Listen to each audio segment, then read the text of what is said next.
Hello and a very warm welcome. आप देख रहे हैं वर्ल्ड एमएसएमई डे पर हमारा स्पेशल सेशन। आज हम आपके लिए लेकर आए हैं एंटरप्रेन्योरल लर्निंग्स। ऐसे एंटरप्रेन्योर से those who started small but went on to build successful enterprises. हम उनकी कहानी से सीखने और समझने का प्रयास करेंगे और बेस्ट प्रैक्टिसेस आपके समक्ष रखेंगे। हम उम्मीद करते हैं सेशन इंस्पायरिंग होगा और मोटिवेटिंग होगा। Well, I am happy to welcome Aman Gupta, co-founder boAt, founder and CEO of Offbeat. Thank you very much for joining us, Aman ji. Thank you. Thank you for calling me here. साथ ही हमारे साथ मौजूद हैं Rajiv Chawla ji, chairman IIM SME of India. Thank you Rajiv ji. Thank you for inviting me. और साथ ही कुछ खास entrepreneurs भी हैं। आप सभी का बहुत बहुत शुक्रिया। अमन साहब, house life sir and house business? चल रही है, कट रही है, मज़ा आ रहा है। आप धंधा भी स्टार्ट होने वाला है, मतलब एक बोट चल रही है and new one is going to start probably October. Great. ये थोड़ा चैलेंजिंग एनवायरनमेंट है, बट हम आपसे समझना चाहेंगे ये एंटरप्रेन्योर लेसन्स हैं for the MSME community which are the backbone of the economy, contributing majorly on many fronts. आपने भी ऑडियो प्रोडक्ट स्पेस में बोट के जरिए मार्केट को पूरा डिस्टर्ब कर दिया था। तो आप हमें ये बताएं, एक प्रोडक्ट को एक लाइफस्टाइल ब्रांड तक पहुंचाने का सफ़र और फिर कारोबार को एक मुकाम तक पहुंचाने के बाद उसे प्रोफेशनल मैनेजर्स को भागदौड़ सौंप देना, इसमें कई प्रकार की लर्निंग्स रही हैं। कुछ आप इंसाइट्स शेयर कर सकते हैं इनिशियली विद द कम्युनिटी, ये पूरा सफ़र, ये जर्नी, क्योंकि एंटरप्रेन्योरशिप के अपने चैलेंजेस होते हैं। अगर आप देखोगे, Indian businesses was made for the founder to be at the top till the end. But I think if you see globally, this trend was not there. Like if you see Google, Sundar Pichai, he was not the founder, but the founders were still active, but they gave it to a professional management to run. Even Apple. So it is not that in India it was a very common practice. When I left, बहुत problem हुई market में कि ये कैसे हो गया, founders क्यों छोड़ रहे हैं. But then if you see, people have now joined the bandwagon is what I would say. Dipinder also left after I left 3 months after that. And now you'll see a lot of founders leaving it to the professional managers to do it. I think everybody is built for something. Like some people are built for doing 0 to 100, 0 to 1, 1 to 100. And some people are built for doing 100 to 1000. And there are different people doing different things. I don't think I have the expertise of running a very, very large corporation. I don't want to. I'm a builder. I would like to build again. And that's what I'm doing again. It's the pleasure of building is very different. मुझे को लगता है मुझे एक brand बनाना नहीं, मुझे और चीज़ें करने का बहुत मन है। पहले मैं गरीब था, मैं गाड़ी खुद चलाता था। मैं अमीर हूँ तो मैं पीछे बैठ के अपने ड्राइवर को बोलता हूँ गाड़ी सीधा ले या लेफ्ट ले, right? So I can in fact tell my management to run it the way I want to. I can see a larger picture from behind. And it's not that I have left boAt. Sameer and I still own 50% of boat, which is not a common practice in a lot of founders today, that normally founders have 10, 15, 20%. We still own 50%. We are still the directors of the company. So it's not that I've left away, I just left the professional management of the company. Rajiv ji, आपके पास हम आ रहे हैं क्योंकि MSMEs काफ़ी कुछ startup से सीख सकते हैं, पिकअप कर सकते हैं। हम जानना चाहेंगे वो क्या हो सकता है, क्योंकि आप लंबे अरसे से एमएसएमई कम्युनिटी के साथ हैं, उसकी पल्स को आप बहुत बखूबी जानते हैं। पर उससे पहले अमन जी, आप ये बताएं, ये हम देख रहे हैं जैसे लाइफ होती है उसमें अप्स एंड डाउन्स होते हैं, उसी तरह कारोबार में भी उतार चढ़ाव होते हैं। हम जिस फेज से गुजर रहे हैं ये काफ़ी चैलेंजिंग है, ग्लोबल इन्वायरमेंट। इनफैक्ट कहा जा रहा है कि uncertainty is the new normal. तो ऐसे में नेविगेट करने की भी अपनी चुनौतियां हैं। मुझे लगता है कि as all of us as entrepreneurs, we go through that up and down and it's a part of life. If you see, जैसे वो ECG कर्व होती है ना, वो भी ऊपर नीचे जाती है तो मतलब ज़िंदगी चल रही है. अगर वो फ्लैट हो जाती है मतलब आप गए. तो मेरा पॉइंट ऑफ व्यू यही है कि मतलब हम जब से फाउंडर बने हैं, कोई ना कोई चैलेंज तो आता है. जब आप नई कंपनी चलाते हैं, जब आप एंटरप्रेन्योरशिप में आते हो, तो छोटी कंपनी होती है तो अलग चैलेंजेस होते हैं. जैसे हमारे साथ लोग नहीं ज्वाइन करते, या फिर बैंक्स फाइनेंस नहीं करते, या इन्वेस्टर्स इन्वेस्ट नहीं करते. फिर अब बड़ी कंपनी होती है तो अलग चैलेंजेस होते हैं. फिर I think globally what is happening today after COVID, we've all realized that things can change in any global environment anytime. So I think we all are getting used to, as you rightly said, that uncertainty is the new normal, and this too shall pass, right? And the best founders, the best companies are ones who survive the downfall, right? Because इस period में अगर कोई survive कर जाए तो फिर बाहर निकल के it's all better. राजीव जी बताएं, क्या पिक किया जाए स्टार्टअप से? बहुत कुछ है, but what are your thoughts sir? What a mix. पहले तो मैं आपको कॉम्प्लीमेंट करूँगा कि जो startup and the MSME. Startup सीधा ज़ीरो से हीरो होता है. When they start, the first question they want to know is how fast I can grow and how big I can grow. And when MSMEs start, तो उनको लगता है कि आगे कोई प्रॉब्लम तो नहीं आएगा. We have to survive. धीरे धीरे चलो, bootstrapped. Things like those. Startup equity की बात करते हैं. स्टार्टअप प्रोफेशनल मैनेजमेंट बहुत जल्दी आ जाते हैं. और MSMEs समटाइम्स फॉर डिकेड्स एक फैमिली बिजनेस की तरह ही रन करते हैं. तो मैं बिल्कुल अमन जी की बात ये सुन रहा था कि कितना प्रोग्रेसिव स्टेप है कि आप एक प्रोफेशनल मैनेजमेंट को लेके आए. सो आई थिंक जो लेसन MSME को लेना चाहिए स्टार्टअप से, वो लेना चाहिए कि how to scale up fast and speed.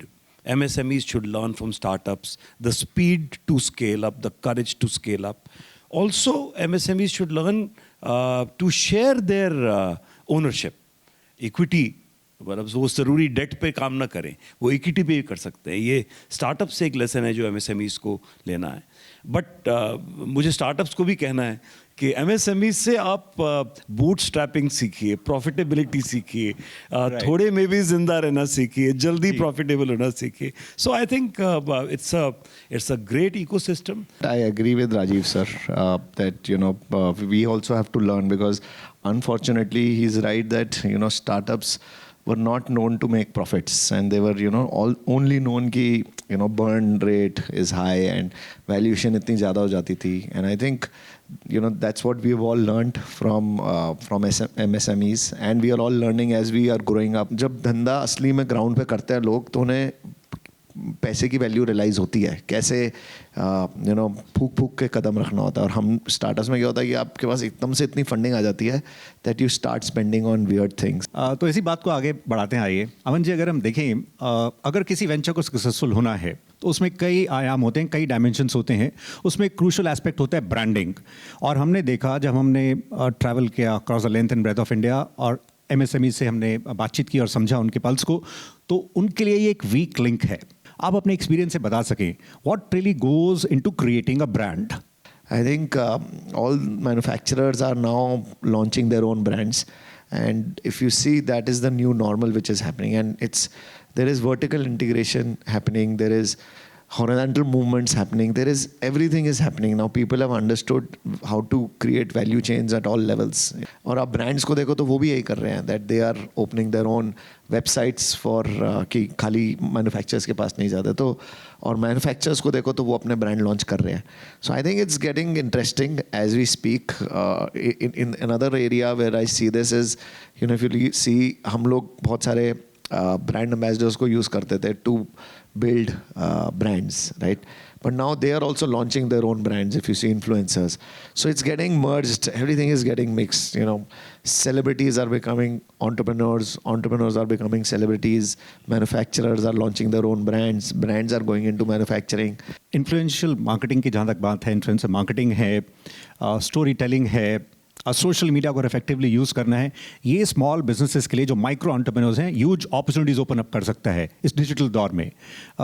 आप उस पर कुछ कहना चाहेंगे Rajiv ji? Then we are coming to you, because जो पहले संभव नहीं था वो अब पॉसिबल है. वॉलमार्ट जैसे, मतलब it's like the best company, right? But what was Walmart? एक बनिए की दुकान ही तो थी, जो हमारे यहाँ भी होती है बनिए की दुकानें बहुत सारी, जो दुकानदार होते हैं. बट हमारे और उसमें फ़र्क ये था कि उनकी सोच बड़ी थी. वो सोचते थे कि आज हमारी एक बनिए की दुकान एक एरिया में है, वो बनिए की दुकान बाकी कंट्री में कैसे जा सकती है, फिर बाकी कंट्रीज से दूसरी कंट्रीज़ में कैसे जा सकती है. आप एक और बनिए की दुकान बताता हूँ, स्टारबक्स.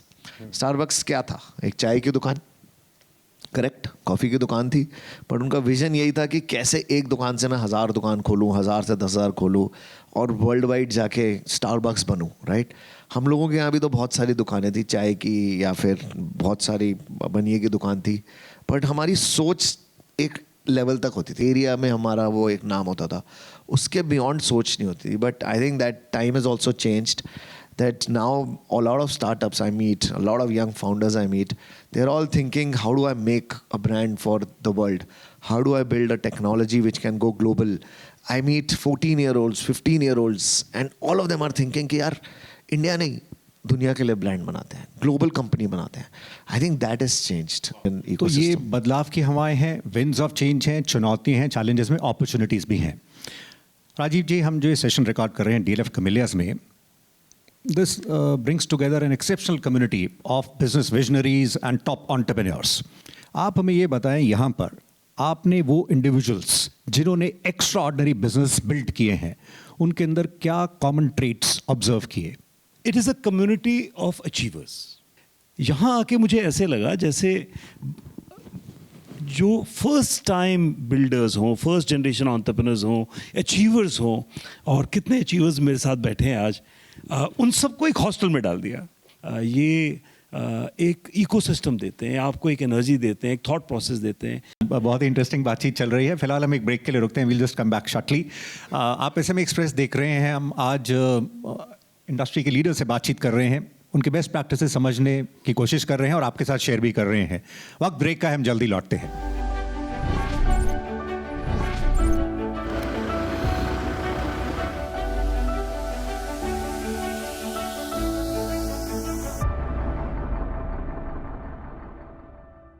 Welcome back. आप देख रहे हैं SME एक्सप्रेस और हमारे साथ मौजूद हैं अमन गुप्ता और राजीव चावला जी. हम आपके समक्ष पेश कर रहे हैं एंटरप्रेन्योरियल लेसन्स. आइए बातचीत के सिलसिले को आगे बढ़ाते हैं. Aman ji, you are one of the जजेस ऑन शार्क टैंक. आप वेंचर्स में इन्वेस्ट भी करते हैं. आप ये बता सकें, जब कोई एंटरप्रेन्योर किसी इन्वेस्टर के सामने पिच करता है तो उसे किन बातों का ख्याल रखना चाहिए? एंटरप्रेन्योर को देखना चाहिए कि जो सामने बैठा है उसे समझ आता है. जो भी आए सच बोले, सच के सिवा कुछ ना बोले, ऑथेंटिक रहे और विजन बेचे. और हम लोग भी वहाँ फंड करने ही आए हैं. उसको फंडिंग चाहिए, हमें फंडिंग करनी है. And that is where he should be true about himself, his business, talk about his numbers well. Be sure that you will be caught. So be ethical, be transparent, and be yourself is what I would say. जीव जी, ये बताइए, हम top entrepreneurs की बात करें, लेकिन entrepreneurs अपनी organisations में इंट्राप्रेन्योरशिप को भी कैसे प्रमोट कर सकते हैं? उसके ज़रिए नई संभावनाएं, न्यूअर पॉसिबिलिटीज़ मिल सकती हैं. डेलीगेशन ऑफ वर्क, उनको बताना, वो भी अपने आइडियाज़ के साथ आएँ और एकदम आप नेक्स्ट लेवल पर पहुंच सकते हैं. MSMEs इस फ्रंट पर कैसे काम करें? उनके लिए टैलेंट को अट्रैक्ट करना, रिटेन करना चैलेंजेस होते हैं. वो कहते हैं हमारा ट्रेनिंग ग्राउंड है, यहाँ पहले अट्रैक्ट करना मुश्किल और फिर वो आगे भी चले जाते हैं. ये कैसे कल्चर को चेंज किया जाए? आज जो यंग हैं, जो यूथ है, जो कॉलेजेस में है, जो उनके पास जो पावर है डिजिटल वर्ल्ड की, इंटरनेट की, AI की, टेक्नोलॉजी में, वो हमसे कई गुना आगे हैं. और मैं तो हमेशा मानता हूँ, in fact I end up and I always tell my people that hire people smarter than we are, so that they help us create a smarter organization. Very smart people smarter than we are, because only then the organization will grow. तो उस समय उनको retain करना एक बहुत बड़ा challenge है. तो आप टैलेंट को आइडेंटिफाई करिए, फिर टैलेंट को रिक्रूट करिए, फिर टैलेंट को एक इकोसिस्टम दीजिए. अगर आप किसी सैलरीड एम्प्लॉई को रखते हैं, एक एम्प्लॉई को एज एम्प्लॉई ट्रीट करते हैं, तो वो सैलरी के लिए काम करता है. लेकिन अगर आपने उसको एक एंटरप्रेन्योर बना दिया, तो वो सक्सेस के लिए काम करेगा. And that is the difference, कि whether a person works for salary or for success. Right, So sir. try to create entrepreneurs out of your teams, retain them, and it's not about bringing in new people, very expensive people.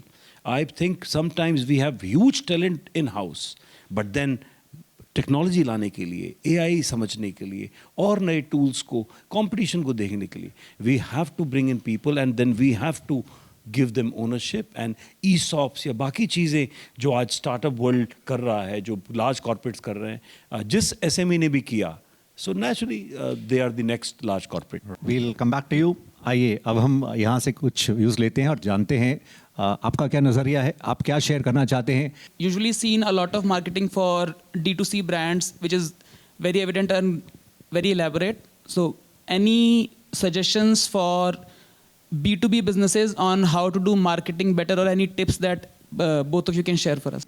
हमने क्या देखा है, जो B2B में specifically marketing and branding takes a back seat. B2B मतलब brand building हर जगह ज़रूरी है. अगर आपका B2B ब्रांड भी है और अगर आप उसमें भी ब्रांड बना लेते हो तो there is somebody who is not built a brand in a B2B business and there is somebody who is built a brand in the B2B business. We will always go to the person who's built a brand. So I think brand building is necessary at all businesses. But yeah, it is not the core. आपका B2B में more relationship management ज़्यादा ज़रूरी चाहिए होती है. How do you relate well with the customer? That is more important. But I don't think without marketing मतलब today's world you need to know how to market yourself, how to market your company, and you know it's something which is a necessity today. So don't think कि ये खाली B2C में marketing चाहिए होती है. Maybe हाँ percentage ज़्यादा चाहिए हो, but B2B में भी marketing करनी पड़ेगी. I think AI is making a new wave, which many companies are incorporating to change their ways of working. I think, like I have learned a lot from all of you, seeing you and reading about the companies. So how do you think AI in both MSME and startup world will change the ways by which organizations are working? Rajiv ji, AI हम देख रहे हैं, smart manufacturing, बहुत कुछ हो रहा है. कहीं ऐसा तो नहीं हम देख रहे हैं यूनिट्स बहुत ही सुपरसोनिक स्पीड पे भाग रहे हैं और जो माइक्रो यूनिट्स हैं वो ट्रेडिशनल फॉर्मेट्स में चल रहे हैं, क्लस्टर्स में. कहीं कुछ डिजिटल डिवाइड तो नहीं, और AI के साथ आगे बढ़ सकें वो कितना ज़रूरी है? AI में तो बहुत मैसिव डिसरप्टिव चेंजेस आ रहे हैं. अभी कुछ टाइम पहले लेट अस से आज से 10 साल पहले से हम बात कर रहे थे इंडस्ट्री 4.0 की. वो एंटायरली एक नया मैन्युफैक्चरिंग का, मशीन लर्निंग का, ऑटोमेशन का एक दौर था. अभी तो MSMEs ने वो भी पूरा अडॉप्ट नहीं किया था. ये तो फॉर्चुनेटली जो हमारे यहाँ इंडिया में डिजिटल मूवमेंट चली, डीमोनेटाइजेशन हुआ और चीज़ में उससे थोड़ा एक पुश मिला डिजिटलाइजेशन को, और ओवरऑल एक हमारा एंटरप्रेन्योर वर्ल्ड प्रिपेयर हो गया for and specially the MSME sector. फिर GST आया, GST के साथ फिर से डिजिटलाइजेशन को एक और फिलिप मिला, बैंकिंग में और चीज़ों में आज हो गया है. बट AI फिर से एक डिसरप्टिव चीज़ है. So we have to be early learners. जल्दी सीखना है. Once upon a time it used to be survival of the fittest, but now it is survival of the nimble. आप जितनी जल्दी सीखेंगे, जितना तेज़ी से सीखेंगे, उतना ग्रो करेंगे. I always say that technology will never replace entrepreneurs, but entrepreneurs who use technology will replace entrepreneurs who do not. B2C के लिए जो क्रिएटिव फिल्म्स बनाते हैं, जो और डेट प्लान्स बनाते हैं, डेटा एनालिसिस है, कितना आसान हो गया है. एंड क्योंकि आसान हो गया है तो अब उसके आगे नेक्स्ट स्टेप लाना ज़रूरी है. तो चाहे MSME है, चाहे स्टार्टअप्स है, I think AI is really going to disrupt the world. In fact digital transformation हो रहा है, जिसको बहुत साल लगने थे. पैंडेमिक ने उसको एक्सेलरेट किया, अडॉप्शन भी हुई है, बढ़ भी रहे हैं. और इसीलिए चैलेंज भी है, क्योंकि अगर ट्रेडिशनल एंटरप्रेन्योर्स हैं, पुराने माइंडसेट से, हम लाला माइंडसेट से काम कर रहे हैं, खुद टेक्नोलॉजी सीखी नहीं, नए हमने टैलेंट को रिक्रूट नहीं किया, और अगर नेक्स्ट जनरेशन को हमने मौका भी नहीं दिया, स्पेस नहीं दिया, तो we lose that as well. So इसीलिए it's the time of transformation. MSME 50 और 60 करोड़ के सीलिंग पे जाके फंस जाता है. They find it very difficult to scale. आपने बहुत ही अच्छा एक एडमायरेबल ब्रांड क्रिएट किया है. You have scaled up so well, so fast. What is your view point और सजेशंस जो आप एक MSME को देना चाहेंगे? अमन जी बताना चाहेंगे, स्केल अप करने के लिए, इन योर पॉसिबिलिटीज़ के लिए, they have to work on multiple fronts, multiple dimensions. Quality है, इनोवेशन है, R&D है, ब्रांडिंग मार्केटिंग है, और मतलब उनको अपने आप को तैयार करना पड़ेगा. अदरवाइज ये जो अपॉर्चुनिटीज़ आ रही हैं वो मिस भी हो सकती हैं, क्योंकि FTAs के जरिए एक न्यूअर मार्केट्स, न्यू रीजन्स में खुल रही हैं. एक लेवल प्लेइंग फील्ड क्रिएट हो रहा है ग्लोबल मार्केट्स में. तो आप क्या कहना चाहेंगे, इन अपॉर्चुनिटीज़ को टैप करने के लिए, इन संभावनाओं को भुनाने के लिए क्या किया जाए? Some people don't want to grow beyond a level. It's their life. Some people want to do 100 things at the same time. It's their life. Elon Musk was not happy being only a 100-200 billion guy. He wanted to be a trillionaire. It's his life. So same way, I don't tell people to do X or Y. It's how they want to do it. The opportunities in India are huge, and you can do much more than what you think you can. I actually asked ChatGPT once. ChatGPT से मैंने पूछा था कि what do people do after they get money? So there are 2-3 types of people. One is who start doing charity. They like to help humanity. Second type of people are those who like to build something which nobody has ever done, maybe change humanity in that manner.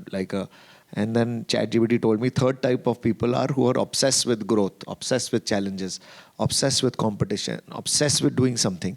So I think I fall in the third bracket that I will keep doing something, keep challenging myself and keep growing. So that's my way of life. तो आपको खुद की खोज करनी होगी. वो कहते हैं ना, तू खुद की खोज में निकल, तू किस लिए हताश है, तू चल, तेरे वजूद की समय को भी तलाश है. तो अपने अपने रास्ते और पहुंचने ढूंढने पड़ेंगे और निकलना पड़ेगा, क्योंकि समय के पास लिमिटेड है, लेकिन उसमें हमें आगे बढ़ना है. Startups scale fast, they play on equity and they grow. And meanwhile, there are MSMEs which maintain profitability, but they do not get funding or investors do not want to fund in them. Funding तो MSMEs के लिए बड़ा challenge है. Formal financing gap huge है. Debt पर dependence है. Timely payments भी नहीं आती हैं, whether from government departments, from large corporates. वो एक साइकिल में स्टक अप हो जाते हैं. फैसिलिटेशन काउंसिल सेटअप किए गए हैं, आप भी उसका पार्ट थे. एक्चुअली फंडिंग का जो गैप है, जो फॉर्मल फाइनेंसिंग का, वो ज़रूरी है, क्योंकि फाइनेंस तो किसी भी कारोबार के लिए लाइफलाइन है. In spite of all the challenges, आज करोड़ों एमएसएमईज इस कंट्री में है. 8 करोड़ से ज़्यादा एमएसएमईज ने तो उद्यम रजिस्ट्रेशन ले लिया है. ब्रांड बिल्डिंग तो देखिए, ब्रांड उस दिन बन गया जिस दिन आप एक दुकान पर सेकंड टाइम दोबारा चले गए, चाहे सिर्फ हेयर कट के लिए गए, और अगर आपने उसी को जाके ढूंढा कि लास्ट टाइम मेरा हेयर कट किसने किया था, तो वो ब्रांड है. सो ब्रांड, आप कस्टमर को रिपीट कर रहे हैं, वो ब्रांड है. अगर एक एसएमई किस B2B बिजनेस में 10 साल 15 साल से किसी कस्टमर को सप्लाई कर रहा है, you are already a brand. Brand is about building trust. Right, sir. आपने B2C में किया ट्रस्ट क्रिएट या B2B में किया. और फंडिंग भी एक, I think it's a trust mechanism. आज गवर्नमेंट के बहुत सपोर्ट सिस्टम्स हैं.